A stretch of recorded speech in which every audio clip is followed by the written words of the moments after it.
এই 6 মাসের মধ্যে আমরা একবারও এই ফেরিঘাটের ওই পারে যাইতে পারি নাই।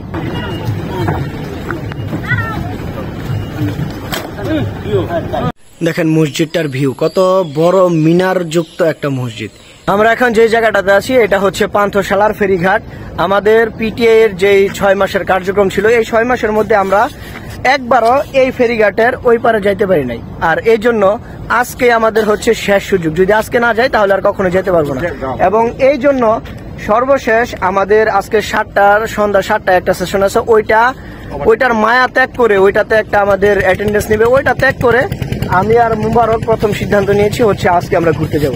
এবং সাথে সাথে আমাদের আরো কিছু ফ্রেন্ডস এখানে যুক্ত হয়েছে, যে ইসমাইল আছে, আলামিন ব্রো, এবং সাথে হচ্ছে আমাদের সবসময়কার মতো সৌমিত্র দাদা, এবং এই সাথে আছে হচ্ছে আমেরিকান বয়। এখন এই হচ্ছে আমরা এই কয়জন, ওই পাশে আছে এখন ফেরিটা, এই ফেরির জন্য ওয়েট করছি। ফেরি এই পাশে আসলে আমরা আমাদের বাইক নিয়ে নদীটা ক্রস করবো। আর এটাই হচ্ছে মেঘনা নদী। এই মেঘনা নদীর ওই পারেই হচ্ছে মূলত এই অঞ্চলের সবচেয়ে সুন্দর যে চরাঞ্চলটা ওইটা, এবং আমরা ওই চরাঞ্চলেই আজকে আমরা যাব। এই যে এরা হচ্ছে পরাজিত সৈনিক। দাদা, আপনাকে এই অবস্থা দেখবো আমি বিশ্বাস করিনি। নাম লেখা আসলে ফেরি আসতে দেরি করতেছে, এই জন্য তারা এখন ক্লান্ত হয়ে চলে যাচ্ছে। তা আমরা বিদায় জানিয়ে দিচ্ছি। শেষ পর্যন্ত আমরা যেই দুজন প্রথম রওনা দিয়েছিলাম সেই দুজনই আছি, আর বাকিরা সব চলে গেছে। ফেরির জন্য শেষ পর্যন্ত আমরা অপেক্ষা করলাম না, এবং আমাদের বাইকটা এই নৌকাতে উঠাই নিলাম, এবং এই নৌকা দিয়ে এখন আমরা এই নদীটা পার হবো। যদিও ফেরির জন্য অপেক্ষা করলে আরো কতক্ষণ অপেক্ষা করা লাগতো জানি না, আমরা প্রায় 1 ঘন্টা ফেরির জন্য অপেক্ষা করেছি। এখন আর আমরা ফেরির জন্য অপেক্ষা করছি না। আমরা শেষমেশ এখন নৌকা দিয়ে রওনা দিয়েছি, আর ওই যে পিছনে যেটা দেখা যাচ্ছে ওইটা হচ্ছে ফেরিঘাট, আর ফেরিটা এখন ওই পারে আছে। ওই ফেরিটা কখন আসে ওটার জন্য আর আমরা ওয়েট করি নাই। আর শেষ পর্যন্ত আমার সাথে টিকে আছে একজন, যেই দুইজন আমরা রওনা দিয়েছিলাম, মুবারক, আর বাকি যারা আছে সবাই চলে গেছে। ওদেরকে অফার করেছিলাম যে চলেন আমরা নৌকা দিয়ে বাইকটা উঠায় নিয়ে যাই, কিন্তু কেউ রাজি হয় নাই। তো শেষ পর্যন্ত আমরা দুইজনই এখনো আছি। যুদ্ধের ময়দানে সবাই থাকে না, যুদ্ধের ময়দানে আসল যোদ্ধারাই থাকে। এই যে দেখেন, এটাকেই বলে কপাল। আমরাও নৌকাতে উঠেছি এবং এই ফেরিটাও মাত্র ছাড়লো। এর জন্য আমরা ওই পারে প্রায় 1 ঘন্টা যাবৎ বসেছিলাম, কিন্তু আমরা এই ফেরিতে উঠার আর ভাগ্য হইল না। এই যে এখন ফেরি ওইদিকে চলে যাচ্ছে, আর আমরা এই যে প্রায় ঘাটে চলে আসছি। নৌকা এখন ঘাটে ভিড়ছে, কিন্তু ঘাটে নৌকা ঢোকার মতো জায়গা নেই, তাই আমাদের মাঝি ভাই ওই পারে ওনাকে আগে থেকেই ডাক দিয়ে সতর্ক করে দিয়েছে যেন নৌকাটা সুন্দর একটা জায়গায় ভিড়তে পারে। তো ওই সুজা নৌকাটা ভিড়তে পারলে আমার জন্য সুবিধা হইতো বাইকটা নিয়ে ওঠার জন্য। এই দিক থেকে একটু টাফ যদিও, তারপরে সমস্যা নাই, ওরা হচ্ছে বাইকটা নামাইতে হেল্প করবে, এবং তারপরে আমরা হচ্ছে এই দিক থেকে বাইক নিয়ে উঠে যাব। ওয়াও, চলে এসেছি।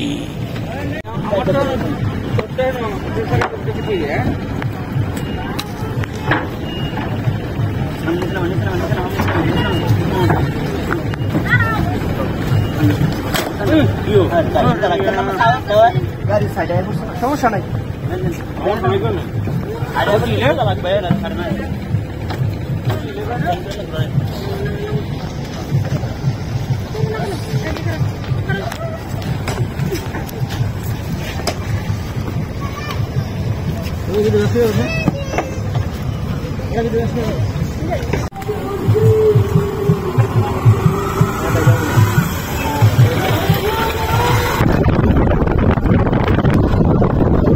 আমরা শেষ পর্যন্ত রায়পুরার চরে প্রবেশ করতে বড় হবে, তার চেয়ে অনেক বড়, এবং আশেপাশে আপনারা দেখতে পাচ্ছেন যে শুধু পতিত জমি, এবং এই যে এই পাশে হচ্ছে আমরা পিছন থেকে না হলেও মতো আসছি। তো এতটুকু পরিমাণে আসার পরেও আমরা কিন্তু এই চরে হচ্ছে হাসপাতাল যেতে পারি না।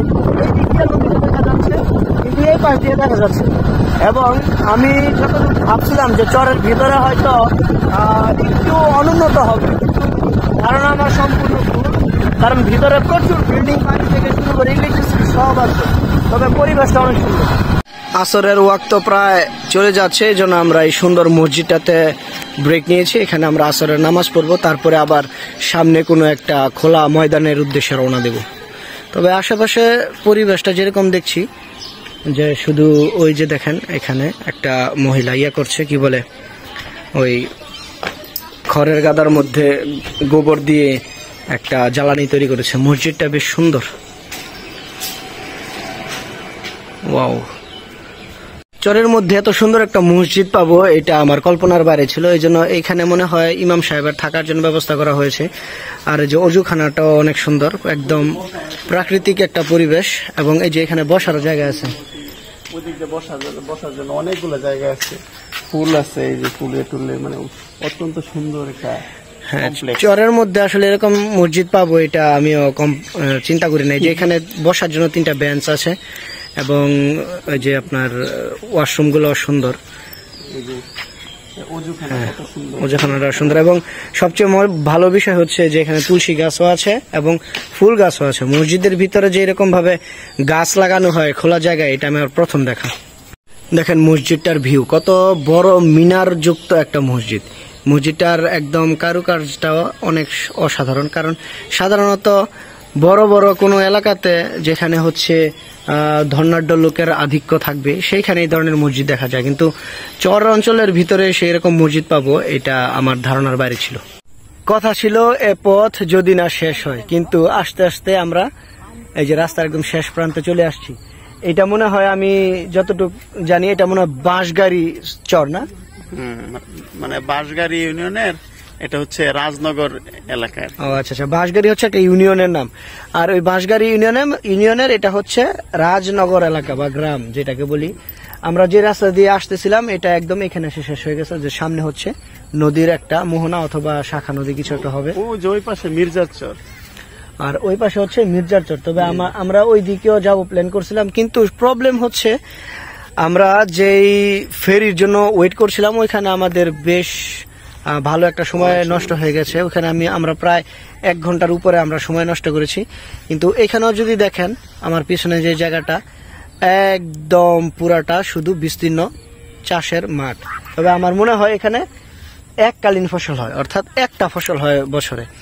আবার এই দিকেও যদি দেখাই পিছনের দিক দিয়া একদম পুরাটা হচ্ছে বিস্তীর্ণ মাঠ, যেখানে আমার মনে হচ্ছে যে এককালীন ফসল হয়। এবং আমি আসার সময় রাস্তার পাশে কিছু বাদাম দেখলাম, তার মানে চরাঞ্চল যেহেতু বাদাম চাষ হয়। আর যে এদিকে হচ্ছে বাচ্চারা ফুটবল খেলতেছে পিছনে, আর এই যে কিছু নৌকা টৌকা আছে, এইগুলো যে উপরে উঠানো আছে, হয়তো এখানে নৌকাটা বানায় অথবা এখানে আলকাতরা দিচ্ছে। তবে আরেকটা বিষয় হচ্ছে এখানে একটা এলাকার নাম হচ্ছে সায়দাবাদ, যেখান থেকে আমি আমার বাইকে ফুয়েল নিছি। তো এখানে সায়দাবাদ পেয়ে আমার খুব ভালো লাগতেছে, মনে হচ্ছে ঢাকায় চলে আসছি।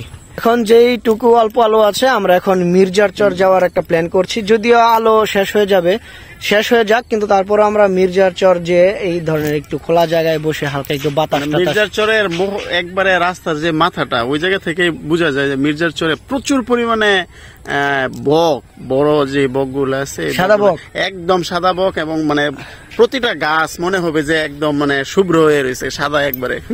মানে আমরাও সাদা কাপড় পরে আসছি, মানে অত্যন্ত সুন্দর লাগে। আমরা 2 জন সাদা বক, আমি এর আগে আসছিলাম, মানে খুব ভালো লাগছিল। তো যাই আমরা সাদা বকের খুঁজে মির্জার চর যাই, দেখি আমাদের ভাগ্যে কি মির্জার চরের সাদা বক আছে। মানে রাত হওয়ার আগে যদি যেতে পারি তাহলে হয়তো বা সৌন্দর্যটা দেখতে পারবো। আচ্ছা, আমরা এখনই রওনা দিচ্ছি, এখন যা দেখা যাক আমরা পাই কিনা। Okay, so let's go for মির্জার চর। ওকে,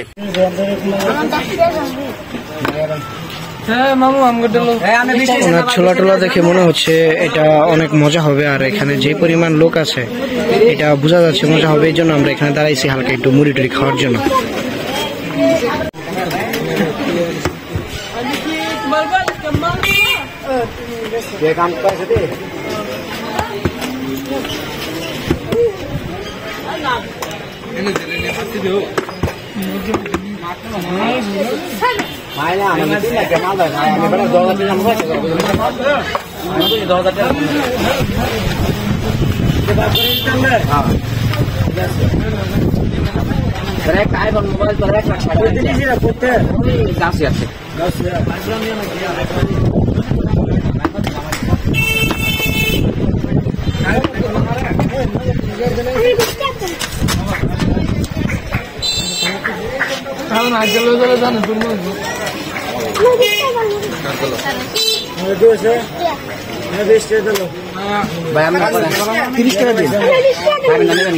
খাবো